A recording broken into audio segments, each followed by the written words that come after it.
أعوذ بالله من الشيطان الرجيم. بسم الله الرحمن الرحيم. والنازعات غرقا والناشطات نشطا والسابحات سبحا فالسابقات سبقا فالمدبرات أمرا يوم ترجف الراجفة تتبعها الرادفة قلوب يومئذ واجفة أبصارها خاشعة يقولون أئنا لمردودون في الحافرة أئذا كنا عظاما نخرة قالوا تلك إذا كرة خاسرة فإنما هي زجرة واحدة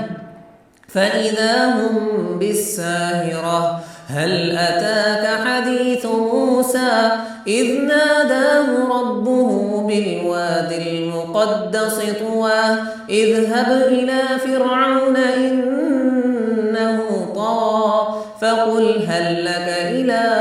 أن تزكى وأهديك إلى ربك فتخشى فأراه الآية الكبرى فكذب بعصى ثم أدبر يسعى فحشر فنادى فقال أنا ربكم الأعلى فأخذه الله نكال الآخرة والأولى إن في ذلك لعبرة لمن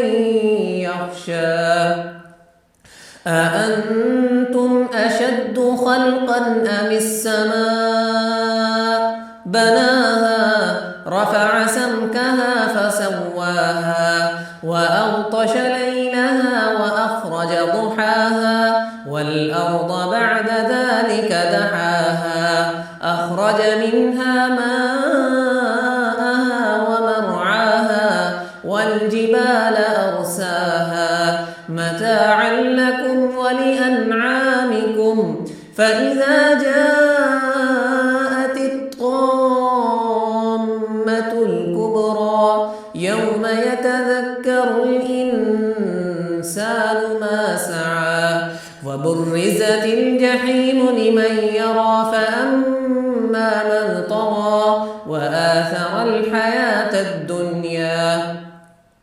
فإن الجحيم هي المأوى وأما من خاف مقام ربه ونهى النفس عن الهوى فإن الجنة هي المأوى يسألونك عن الساعة أيان مرساها فيما أنت من ذكراها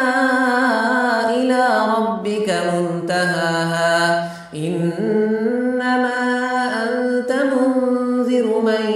يخشاها كأنهم يوم يرونها لم يلبثوا إلا عشية أو ضحاها.